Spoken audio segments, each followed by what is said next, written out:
নমস্কার। আজ 25শে বৈশাখ, কবিগুরু রবীন্দ্রনাথ ঠাকুরের জন্মদিন। আমি ছুটি। আমি একটি ছড়া বলতে চলেছি। কবিগুরু রবীন্দ্রনাথ ঠাকুর। মেঘের কোলে রোদ এসেছে, বাদল গেছে টুটি। জোরে বলো।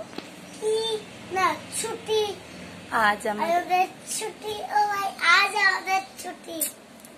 ও আজ আমাদের ছুটি। ও ভাই, আজ আমাদের ছুটি।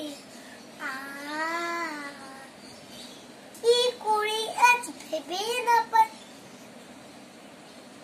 কি করি আজ ভেবে না পাই। ও তারিয়ে কোন বনে যায়, কোন মাঠে যে ছুটে বেড়ায় সকল ছেলে জুটি।